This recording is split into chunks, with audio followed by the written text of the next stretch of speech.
वक्रतुंड महाकाय सूर्यकोटि समप्रभा निर्विघ्नं कुरु मे देव।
श्यामाय नमो नमः।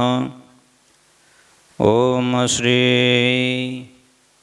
पूर्णपुरुषो संमत 1876 माक्षर सुधी 9મી દિવસ શ્રીજી મહારાજ શ્રી ગઢડા મધ્યે દાદા ખાચરના દરબારમાં વિરાજમાન હતા અને સર્વે શ્વેત વસ્ત્ર ધારણ કર્યા હતા ને પોતાના મુખારવિંદની આગળ મુનિ તથા દેશ દેશના હરિભક્તની સભા ભરાઈને બેઠી હતી।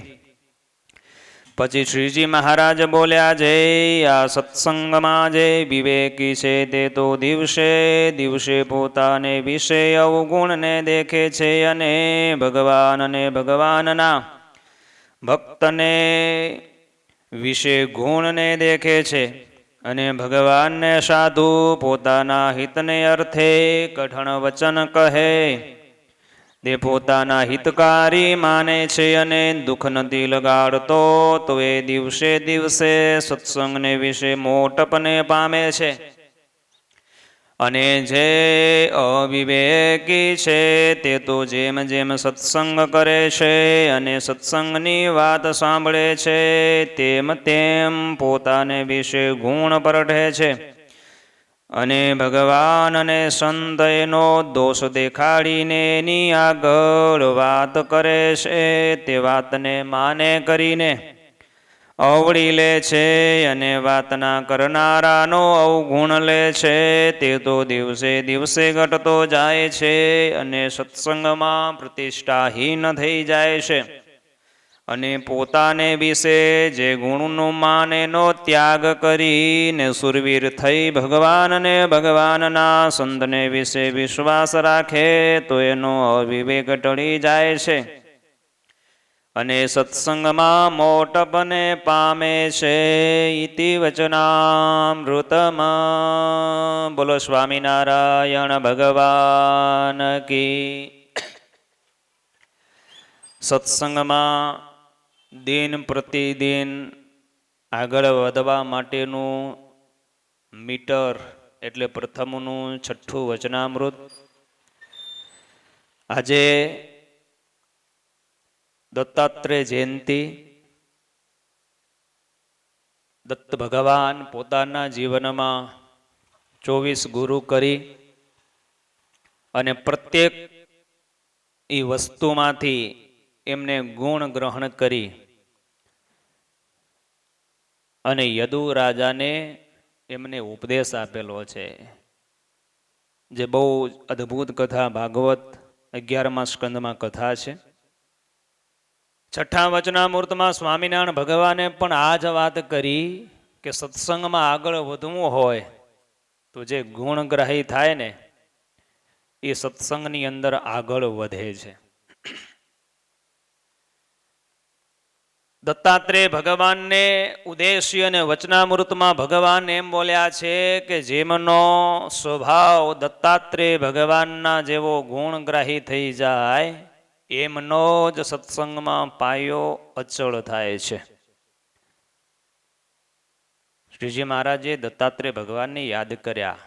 મુક્તાનંદ સ્વામીએ પ્રશ્ન કર્યો કે મહારાજ, સત્સંગમાં દ્રઢ પાયો કોનો થાય? ત્યારે સ્વામિનારાયણ ભગવાને દત્તાત્રેય ભગવાને યાદ કર્યા કે મહારાજ કે જે ભક્તને દત્તાત્રેય ભગવાનના જેવો ગુણગ્રાહી સ્વભાવ થાય ને એનો પાયો સત્સંગમાં દ્રઢ થાય, અચળ થાય. બાકી મહારાજ કે ક્યારેક સ્વભાવ ઉપર વાત કરે ને સંત,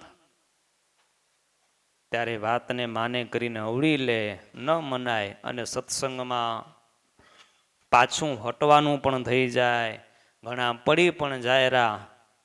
મહારાજ કે ગુણગ્રાહી જેનો સ્વભાવ દ્રષ્ટિ એ પ્રતિદિન ચંદ્રમાની પેઠે એ વધતો જાય. આ છઠ્ઠું વચનામૃત છે. બહુ આજના દિવસે બહુ સરસ વાતો કરીશું, પણ આજે સરસ એક મારે વાત કરવી છે. આ બધા સુગના બેઠા છો ને, વચનામૃત ઉપર સંતો વાતો કરશે. આજે નૂતન વાસ્તા પ્રસંગે આપણે બધાએ ભેગા થયા છીએ. પરમ ભક્ત ગોવિંદભાઈ ખીમજી પિંડોરિયા, અમારા નાણપરવાળા, જે હોઈમા ગામની અંદર કંપાલા યુગાંડાની અંદર નાનકડું એક ગામડું છે. વ્યવસાય અર્થે મારા ગોવિંદભાઈ એમના ભાઈઓ છે પણ ત્યાં છે, અને એમને ત્યાં એમનો જે મોટો વ્યવહાર છે, બિઝનેસ, એ એમના આ શાળા એટલે વિશ્રામભાઈ બધો સંભાળે છે. પ્રતિ વર્ષ સંતો બધા એમના ઘરે જાય. એ નાનકડો રૂમ હોય અમારો વિશ્રામનો, ખબર હોય કે સાધુ 6 સંતો જાય એટલે ખાલી કરી દે અને બધા છોકરા હોય કે સંતો ત્યાં બધા સૂઈ જાય, ભજન ભક્તિ કરે દર વર્ષે.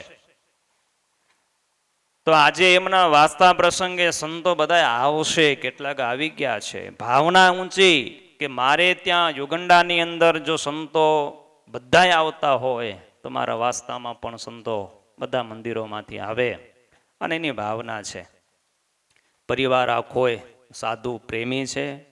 અમારા ખીમજી બાપા બેઠા છે પિંડોરિયા, એમના સુપુત્ર છે ગોવિંદભાઈ, એ પણ આજે પધાર્યા છે. એમના ભાઈ, સગા સંબંધી ઘણા બધા છે. એ પરિવારની વાતો આપણા મોટા વડીલ સંતો કરશે. પણ જો બધા બાપાઓ આપણે અહીંયા બેઠા છીએ, આ નવું મકાન થયું છે, તમારા થઈ ગયા છે, કોઈકના થાય છે, વાહ, ગાંબિયા વાળા દેખ્યા રા કાનાભાઈ બાપા જે સમનારાયણ. હવે એક પ્રશ્ન પૂછું, આ દુનિયામાં કઈ પરમિનન્ટ છે? હે કાનાભાઈ, આ મકાન આ કરોડો ખર્ચીને બનાવ્યા છે, કાયમ રહેવું છે અહીંયા? આ દુનિયાની અંદર કાંઈ જ પરમિનન્ટ નથી હો. એક દિવસ બધાને આ દુનિયાને અલવિદા કરી અને આપણે જવાનું છે. તો સાચું શું છે? સાથે શું ચાલશે? રામાયણ વાંચો ને, ભગવાન સદાશિવ માં ઉમાને એક પોતાના જીવનની રહસ્યની વાત કરી છે, જે સાચું છે, જે પરમનન્ટ છે, જેમાં કાંઈ ફેરફાર નથી થતો, એ વાત કરેલી છે. ભગવાન સદાશિવ ભવાનીને એ વાત કરી છે. આને ઉપરથી આજે આપણે વાત કરીશું.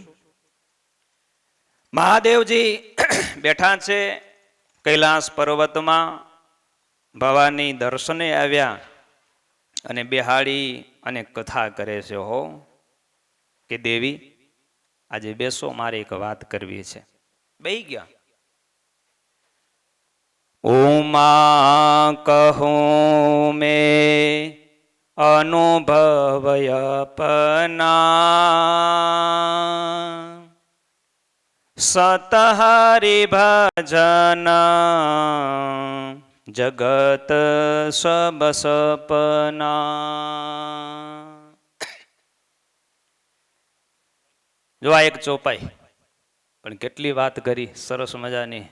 ઉદય મહારાજ સદાશિવની સેવામાં છો, એ સદાશિવ બોલે છે, ઉમા કહું મેં અનુભવ અપના, સત હરિ ભજન જગત સબ સપના.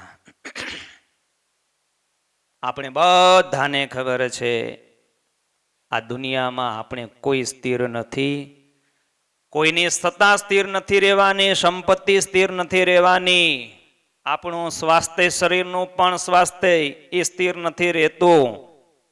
कुछ भी इस दुनिया में स्थिर नहीं है, लेकिन एक चीज स्थिर है, अचल है, और उसका नाम है भजन. सत हरि भजन जगत सब सपना. મહાદેવજી પોતાના જીવનનો અનુભવ અને નિચોડ એની વાત એ ભવાનીની આગળ કરેલી છે. જગત આ સપનું છે. જો ભક્તો, એક સમય હતો, પેલા પતિ બોલતા અને દેવીઓ સાંભળતી. આવ્યું ને, મહાદેવજી કીધું ને, દેવી સાંભળો હું કથા કહું. એ એક સમય હતો, ભૂતકાળ થઈ ગયો, હવે ચેન્જ થઈ ગયો. હવે દેવી બોલે ને દેવતાઓને સાંભળવું પડે છે. કેમ? એમ છે ને, આ પરિવર્તન આવી ગયું છે. જે કઈ ભક્તો દેખાય છે ને બધું સપનું છે. એક દિવસ છોડીને જવું છે. સૂર્ય આંખલા વડતા વડતા વડતા આવ્યા, અને આંખલા વઢે એટલે શું ન કરે તો તમને બધાને અનુભવ છે ને? હા, એ શું ન કરે એ પ્રશ્ન છે.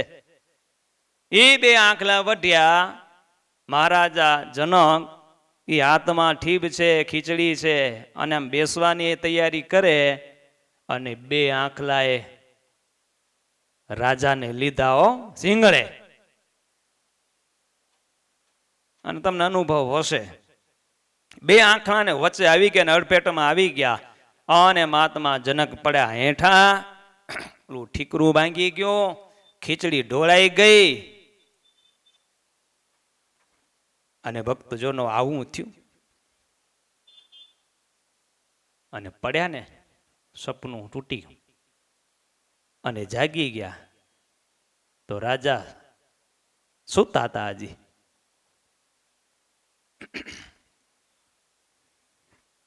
રાજમહેલમાં સુતા હતા ને જાગી ગયા પથારીમાં. પસીનાથી શરીર રેબ જેબ થઈ ગયું. રાજા ડરી ગયા. માણસ ઓચિકતાનો જાગી જાય ને સપનામાંથી તો ડરી ગયેલો હોય. અને આજુબાજુ ઘણા સેવકો હતા, એ ત્યાં કને વીંઝણો લઈ આવ્યા અને વીંઝળો ઢોળે, ખમ્મા મહારાજાને, ખમ્મા મહારાજાને પવન ઢોળવા લાગ્યા. અને ભક્તજનો, શાસ્ત્રો એમ કહે છે કે મહારાજા જનક એ હકીકતમાં જાગી ગયા. હકીકતમાં જાગી ગયા. મનમાં વિચાર કરે કે મને આ સપનું એ ખરેખર સપનું નથી, પણ મને જગાડવા માટે જ આ ભગવાને મને સ્વપ્ન સૃષ્ટિ દેખાડી છે. અને મહાત્મા જનક છે ને જાગી ગયા. ભક્તો, આપણે દરરોજ જાગીએ છીએ ને સવારે, એ આપણી સવાર નથી. એ આપણે જાગેલા નથી. આપણે હકીકતમાં સૂતા છીએ બધાએ હજી. હજી બધા સૂતા છીએ આપણે. મહાત્મા વિદુર જાગી ગયા. જાગેલો પુરુષ કેને કહેવાય એની વાત આવે છે. મનમાં વિચાર કરે છે, ઊંડા ઉતરી ગયા કે આ સાચું કે ઈ સાચું. બસ એક જ પ્રશ્ન. વિદ્વાન પુરુષો દરબારમાં હતા, રાજમહેલની અંદર બધાને બોલાવ્યા અને પ્રશ્ન પૂછ્યો, ઈ સાચું કે અસાચું. પણ કોઈ ઉત્તર આપી શક્યા નહીં. બધા બેઠા વિદ્વાન પુરુષો. અને એ વખતે સભામાં અષ્ટાવક્ર ઋષિ પધાર્યા. 8 અંગે વાંકા છે, પણ અનુભવી આ મહાત્મા છે, વિદ્યાવાન છે, અનુભવો છે. અને એ મહાત્મા અષ્ટાવક્ર ઋષિ પધાર્યા, દંડવત પ્રણામ કર્યા. અને અષ્ટાવક્ર ઋષિને પ્રશ્ન કર્યો છે મહાત્મા જનક મહારાજાએ કે ગુરુદેવ, મારા પ્રશ્નનું સમાધાન કરો. અષ્ટાવક્ર ઋષિ કે શિષ્ય, પ્રશ્ન તો પેલો બતાવ, શું તારો પ્રશ્ન છે? જનક મહારાજા કીધું છે કે ગુરુદેવ, આ સાચું છે કે ઈ સાચું છે?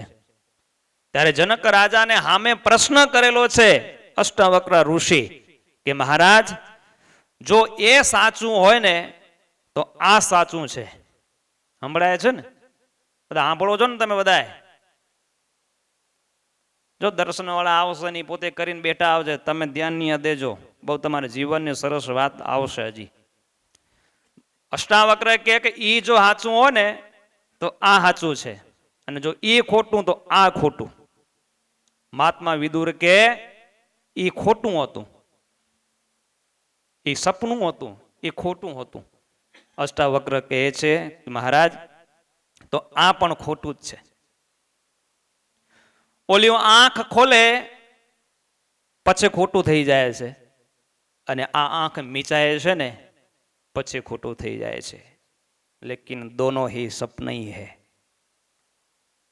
वो छोटा सपना है, ये बड़ा सपना है. બાકી સપના ही સપના. ઓલી આંખ ન ખોલે ને ત્યાં સુધી આપણા માટે આનંદ છે, રાજા છીએ, આપણે શેઠિયાઓ છીએ. આંખ ખોલી એટલે પૂરું થઈ ગયું. અને આ સપનું આપણું મોટું છે, આંખ નથી મીચાણી ત્યાં સુધી. બાકી મહાત્મા વિદુરજીએ અષ્ટાવક્ર કીધું છે કે બધુંય ખોટું છે, બધુંય ખોટું છે. એટલે તો આપણા નારણદાસ સંત બની ગયા. એમને કાવ્યની અંદર લખવું પડ્યું, હો, સપનાની સમૃદ્ધિ સર્વે સપના સાથે જાશે જી, જાગ્યા પછી કાંઈ ન મળે એકે વસ્તુ પાસે જી. હે ભવસાગરમાં ભક્તિ હરિની ઉતરવાનો આરોજી, એ વિના ઉપાધિ બીજી બેઠ તરીકે ધારોજી. દાસ નારાયણ કહે હરિભજીને લાભ કરી લ્યો મોટોજી, લાભ કરી લો મોટોજી. આ એવું છે, સપનાની સમૃદ્ધિ સર્વે સપના સાથે જાશે જે, જાગ્યા પછી કઈ ન મળે એકે વસ્તુ પાસે જી. લો આવું છે, સમજાય ગયું ભક્તજનો. એટલે ભક્તજનો સદાશિવ માં ભવાનીને કહે છે, ઉમા કહું મેં અનુભવય પના, સતહરિ ભજન જગત સબ સપના. હે ઉમા, હું મારી જિંદગીનો નિચોડ, મારી જિંદગીનો અનુભવ તને કહું છું કે ભગવાનનું નામ એક સત્ય છે, બાકી બધું સપનવત છે, સપનવત છે. આવી જ વાત ભક્તજનો કાકભૂષણજીજી ગરુડજીને વાત કહેલી છે.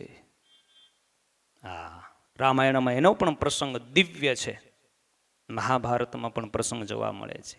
આ બધા મહાપુરુષોના અનુભવો જોવો. જે સદાશિવમાં ઉમા ભવાનીને વાત કરી એ જ કાકભૂષણજીજી ગરુડજીને આજ વાત કરી કે ગરુડજી, નિજ અનુભવ અબ કહું ખગેશા, હરિ ભજન વિના નહીં જાય ક્લેશા, હરિ ભજન વિના નહીં જાય ક્લેશા. કાકભૂષણજીજી ખગેશા એટલે પક્ષીઓના રાજા, એ ગરુડજીને વાત કરીએ કે હું મારો નિજનો અનુભવ તમારી આગળ કહું છું. શું અનુભવ? કે હરિ ભજન વિના નહીં જાય ક્લેશા. જન્મ મરણનું દુઃખ હોય, ક્લેશ હોય ને, એ ભગવાનના ભજન વિના કંકાસ નહીં ટળે, ઉપાધિ દૂર નહીં થાય. ઉપાધિ દૂર કરવી હશે ને તો એક અક્ષલી દવા છે, અને એ છે ભગવાનનું નામ છે, ભજન છે.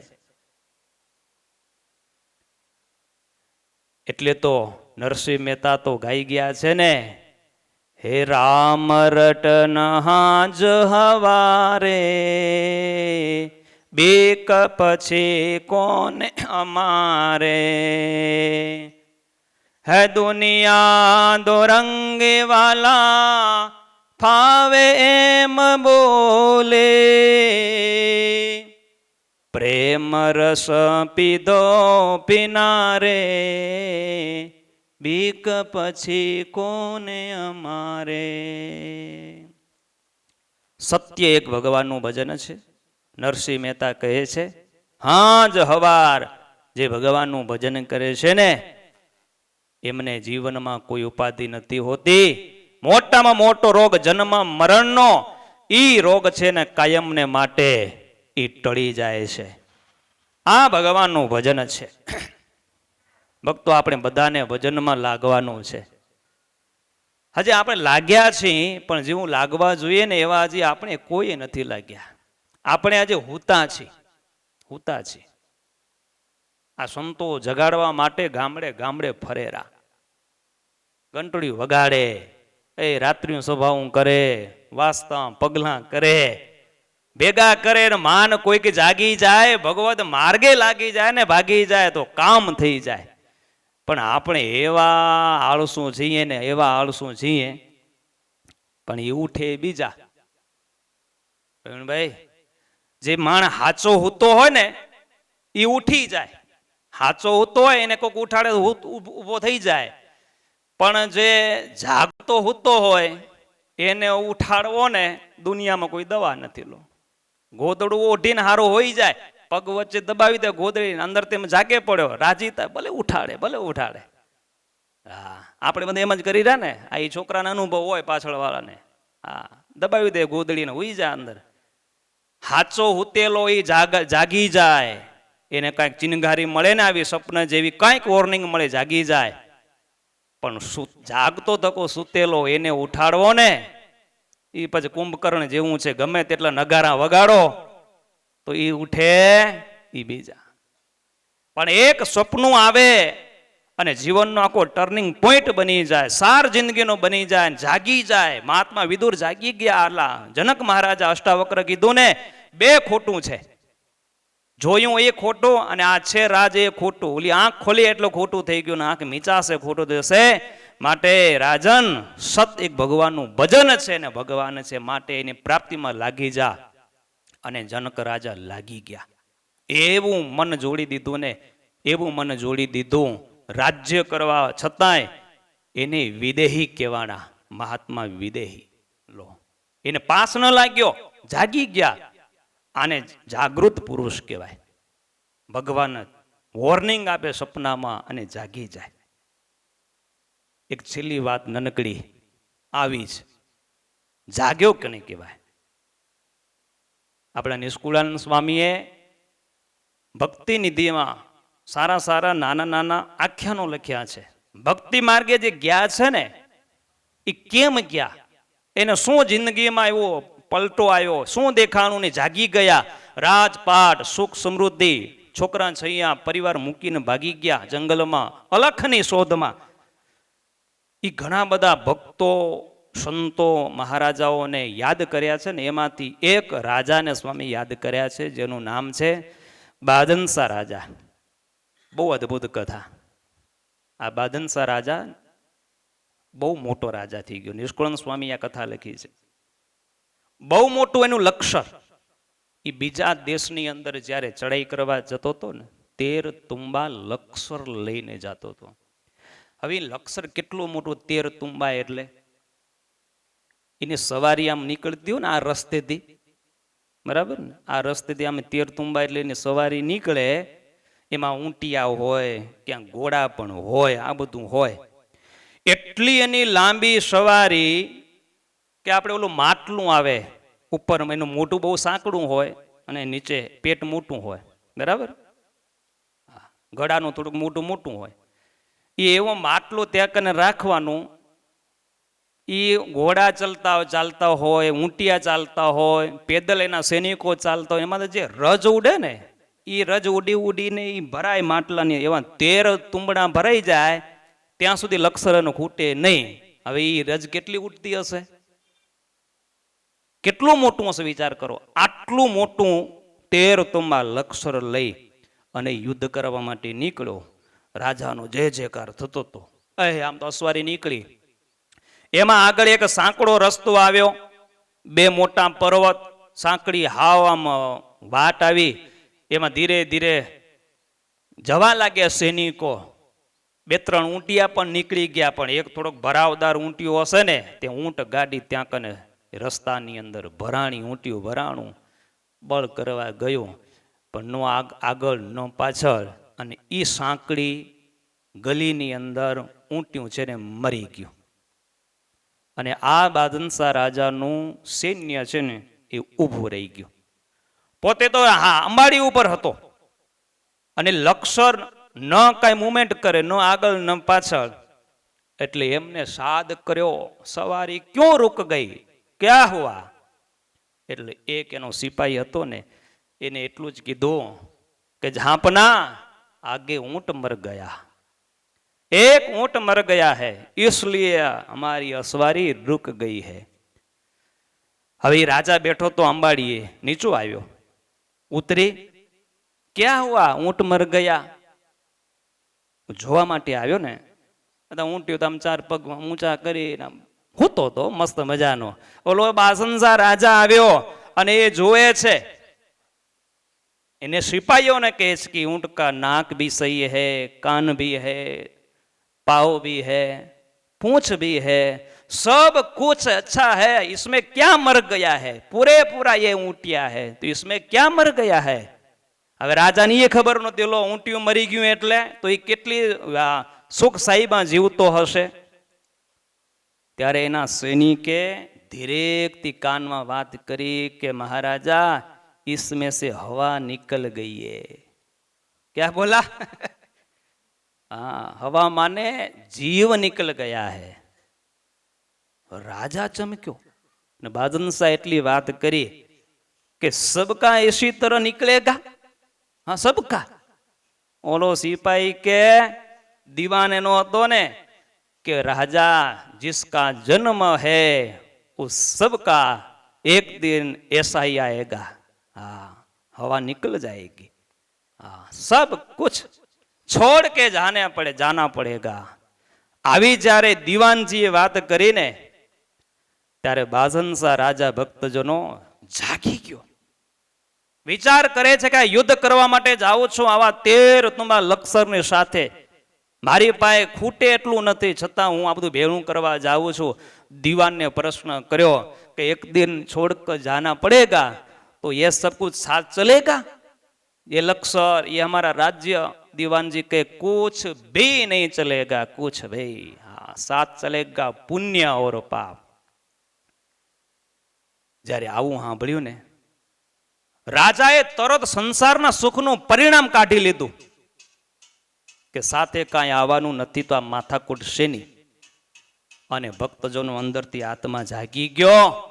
આટલું 13 લક્ષર એને અલવિદા કહી દીધું. હો હા, અલવિદાય કહી સંસારનો ત્યાગ કરી નાશવંત પણ સમજાઈ ગયું. ચિત્ત ભગવાનમાં ચોટી ગયું કે આ દુનિયા પરમેનન્ટ નથી, આ વસ્તુ નથી, કાંઈ હાલવાનું નથી, હું પણ જવાનો છું. તો સાચું શું છે? સત હરિભજન જગત સબ સપના. હરિભજન બિના નહીં જાય ક્લેશા. આ એને સમજાઈ ગયા ચોપાઈ રામાયણની. બધું છોડી કરી ભગવાનની ખોજમાં નીકળી ગયો. અને નિષ્કુળાનંદ સ્વામીને લખવું પડ્યું, ઓઠી ન શક્યો ઊટીયો, બહુ બોલાવ્યો બાજંદજી, તેને રે દેખીને ત્રાસ ઉપન્યો, લીધી ફકીરે છોડ્યા ફંદજી, જનુની જીવો રે ગોપીચંદની. રાજા પોતે ઊંટિયાને ઉઠાવવાના પ્રયત્નો કર્યા. નિષ્કુળાનંદ સ્વામી આ કથા લખી છે, પણ ઉઠી ન શક્યો ઊંટિયો. અને એને અંતરમાંથી ત્રાસ ઉપજ્યો કે એક દિવસ બધાનો આવવાનો છે આવી રીતે. અને જાગી ગયો. મોત આવે પરાણે છોડવું પડે એના કરતા સમજીને છોડી દે ને ઈ ડાયો ચતુર કહેવાય. અને અલખની શોધમાં ઈ રાજા ફકીરી લીધી, ફંદ છોડી અને નીકળી ગયો જંગલમાં. એવી આરાધના કરી અને ભગવાનને પામી ગયો, ભગવાનને પામી ગયો. આ જાગૃતિ છે. બાકી તો આખી દુનિયામાં હવાર વધાની થાય જ છે, પણ જ્યારે આપણે અંતર આત્મામાં વિચાર કરશું ને તે હવાર જે આપણી થાય છે ને હકીકતમાં આપણી હવાર નથી. આપણે જાગી છીએ હવારે, એ જાગતા નથી. આપણે તો જાગી છીએ પણ અજ્ઞાન અવસ્થામાં આપણે પડ્યા છીએ, મોહન નિંદ્રામાં સૂતેલા છીએ. એટલે તો નરસિંહ મહેતાને કહેવું પડે કે ભાઈ જાજા નિંદરા હું તને વારું, એ તો છે નારે દુતારી રે, જાજા નિંદરા હું તને વારું. નરસિંહ મહેતા જાગી ગયા ને એટલે એને આ કેવું પડ્યું, હે દુતારી, હે નિંદરા, તું અહીંયાથી દૂર થા, મારે તારી જરૂર નથી, તું દુતારી છે. નિંદ્રા કે તમને કદાચ દુઃખરૂપ લાગતી હશે, પણ નિંદ્રા કહે હું નથી દુતારી, હું સૌને છું પ્યારી રે, પશુ પંખીને સુકડા આલું. કે બધાને હું સુકડા આલું છું, તમને કદાચ હું ખરાબ લાગતી હશે, બાકી તો બધાને વાલી છે ને વાલી છે નિંદ્રા. આપણે વાલી છે એટલે તો આપણે ઉઠતા નથી, સામી તો આવે. કેટલા હજી 10 દી રહેવાના છે, વાંધો નથી, અઠવાડિયું થઈ જાય ને પછી જવાનું. આવું છે. પણ ભક્તો આ સંતો જગાડવા માટે આવ્યા છે. નરસિંહ માતા રાત્રે આપણે સુઈ છીએ ને ભક્તો, એ નિંદ્રાની વાત નથી કરતા હો, નહીં તો એમ થાય કે આ નિંદ્રાની. પણ એના કરતા સૌથી મોટી એક નિંદ્રા છે, એનું નામ છે મોહરૂપી નિંદ્રા છે, અજ્ઞાન રૂપી નિંદ્રા છે. ને ઈ નિંદ્રા માણસને બહુ જ નુકસાન આપે છે. મોહરૂપી અજ્ઞાન અવસ્થામાં સૂતેલો માનવી એ પોતાની જિંદગીમાં ઘણું બધું ગુમાવે છે.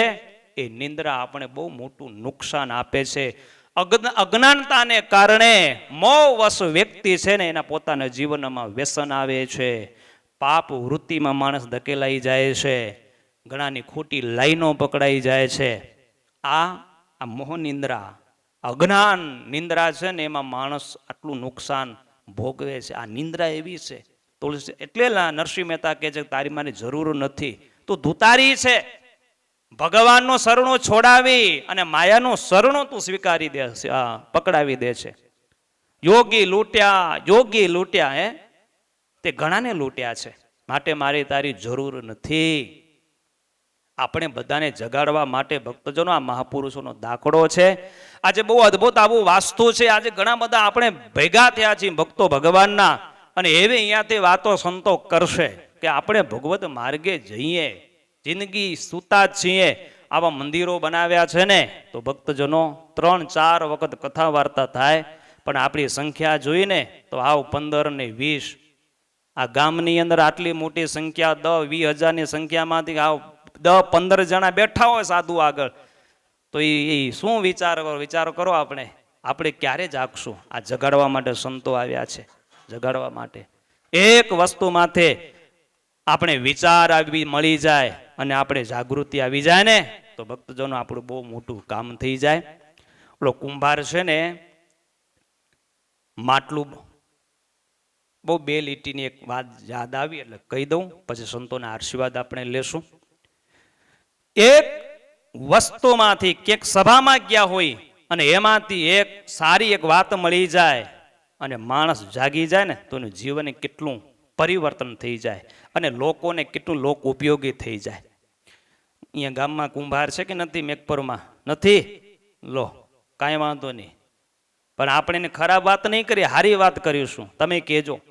કુંભાર હતો એક ગામની અંદર, એ ચલમ બનાવતો હતો. ચલમ ઘણી બધી માટી લઈ આવ્યો તળાવથી અને એને ખૂંદીને પછી એમાંથી ચલમો બનાવી, ઘણી બધી ચલમો બનાવી. પણ ભગવાનને કરવું એને એવો વિચાર આપ્યો કુંભારને, અને એને વિચાર સારો આવ્યો અને તરત એને ચલમો બધી ભાંગી નાખી અને એ મટીને કરી પાછી ભેળી અને એ મટીમાં સરસ મજાનો એક ઘડો બનાવ્યો. ઘડો, એ જ્યારે ઘડો બનાવતો હતો ને તે એક દુનિયાને શીખ આપવા માટે માટીને વાચા આવી અને માટીએ પ્રશ્ન કર્યો કે ભાઈ તો પેલે અમને ચલમ બનાવી અને ચલમને ભાંગી અને હવે તું અમને ઘડો બનાવે છે, તો શા માટે તું ઘડો બનાવે છે? બહુ પર સમજવા જેવી વાત છે. કુંભાર કે મારો વિચાર બદલ્યો ને એટલે. શું કીધું? મારો વિચાર બદલ્યો એટલે હું ચલમમાંથી મને મજા ના આવી એટલે હું ઘડો બનાવું છું. એ વખતે માટી છે ને એમ બોલી છે કે ભાઈ તારો એક વિચાર બદલ્યો એમાં અમારી આખી જિંદગી બદલી ગઈ, અમારી આખી જિંદગી બદલાઈ ગઈ. કેટલી વાત સરસ કે તું જો ચલમ બનાવી હોત ને અમાને, તો ચલમ એ કોઈકના હાથમાં આવત ને, ઘરે ઘરે જાત ને, તો એ ચલમની અંદર કોઈક તમાકુ ભરત, એને હળગાવત, તો એ ચલમ એમ કહે છે કે અમારા કાળજા હળગત અને પીનારાના કાળજા પણ હળગત. એમના કાળજા કારા થત અને સમય જતા એનું ઘર પણ હળગી જતા ચલમની અંદર. આ ઘણાને હળગી ગયા છે નાની બીડીમાં. પણ ચલમ કહે છે કે તે આજે વિચાર બદલ્યો અને અમને ઘડો બનાવ્યો ને, તો હવે અમારી અંદર પાણી ભરાશે. પાણી ભરાશે ને એટલે અમે ટાઢા થાશું અને પીનારા જે હશે ને એના કાળજા પણ ટાઢા થશે. એટલે અમારી બંનેની જિંદગી છે ને સાર્થક થઈ જશે. સાર્થક નથી તો ફરક તો જુઓ તમે. ચલમ અને ઘડામાં ફરક કેટલો છે ખબર છે ને તમને? હા, ચલમ પોતે હળગે અને બીજાને હળગાવે, કેન્સરને નોતરા આપે, આ ચલમનું કામ. અને પાણીનો ઘડો પોતે ટાઢો થાય ને પીનારાના પેટ ટાઢા કરે. એક વિચાર બદલે માણસની અંદર જાગૃતિ આવે ને તો અમે અનેકના કલ્યાણ થઈ જતા હોય. એટલે ભક્તજનો આવા કથા પ્રસંગની અંદર આપણે જતા હોય, કોઈ સારી વાત આપણે સાંભળીને અંદરથી જ્યારે જાગૃતિ આવે ને ત્યારે ભક્તજનો જીવ છે ને એ ભગવદ માર્ગે નીકળી જતો હોય. એટલે કઠોર ઉપનિષદમાં કીધું કે ઉત્તિષ્ઠત જાગ્રત પ્રાપ્ય વરાન નિબોધત ક્ષુરસ્ય ધારા નિશિતા દુરત્યયા દુર્ગમ પતસ્તવ કવયો વદનતી. હે ઉઠો, જાગો. વિવેકાનંદજી કહી ગયા છે ધ્યેય પ્રાપ્તિ માટે મંડ્યા રહો. ધ્યેય પ્રાપ્તિ માટે ટાર્ગેટ છે ભગવાનને પામવું છે. ઘણા હોતા મોહ નિંદ્રામાં જન્મો જન્મ, આ વખતે ભગવાનને પામવા માટે છે. હા, હવે જાગવું પડશે ભક્તજનો. ઘેરે ચાલી આવ્યા છે ગોલોક વાસુરે. ભૂમાનંદ સ્વામી કહી ગયા જાગો જીવન મોહ નિંદ્રામાંથી. હા, હવે જાગો. આ નિંદ્રા છે, આ મોહ નિંદ્રા બધી વાતો છે. જીવને કહે છે જાગ, અને ભગવાન આવ્યા બાયણે ઊભા છે, આવ્યા છે, એને જાગ, એને મળ પામી જા. ભક્તજનો બહુ અદભુત કથાઓ છે આવી, એનો પાર નહીં આવે.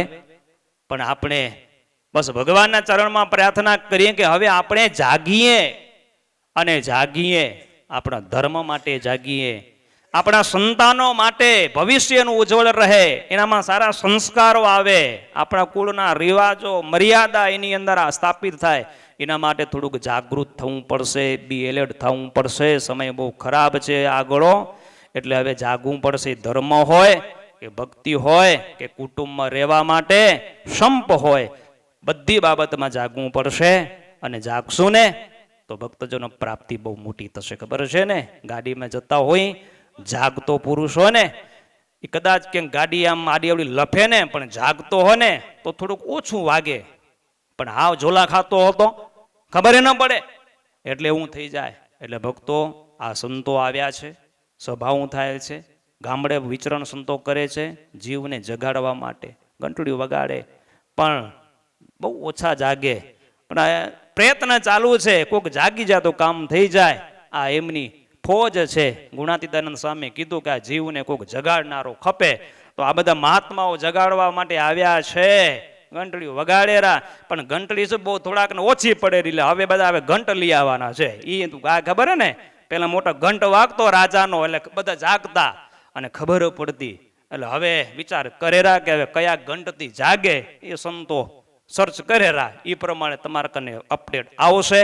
ભગવાનના ચરણોમાં પ્રાર્થના. આજે મહાત્મા જનક મહારાજની આપણે કથા સાંભળી. એક સપનું આવે, જાગી ગયા, સપનવત દુનિયા જોઈ, ભગવાનના પ્રેમમાં લાગી ગયા. આ બાજનસા રાજા જુઓ, મરેલું ઊંટિયું દેખાણું, આમ થઈ જવાનું છે બધાનું, અને એ પણ છોડીને ભગવાનના ધામમાં ગયા.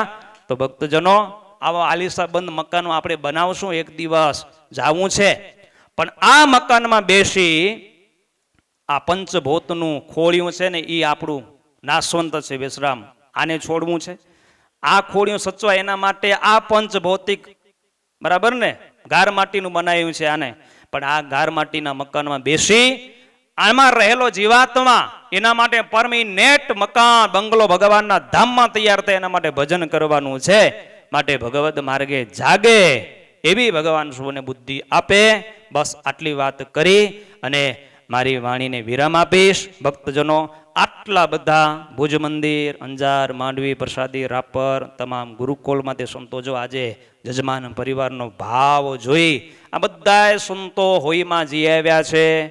આ વિશ્રામભાઈ કે આપણા ગોવિંદભાઈ એમના ઘરે રોકાઈ આવ્યા છે, ત્યાં સત્સંગ પણ કરી આવ્યા છે. એટલે કોઈ અજાણ્યા સંતો નથી. પધારેલા સંતોનું એક વખત તમે બધા હાથ તાલીના નાદે સ્વાગત કરો.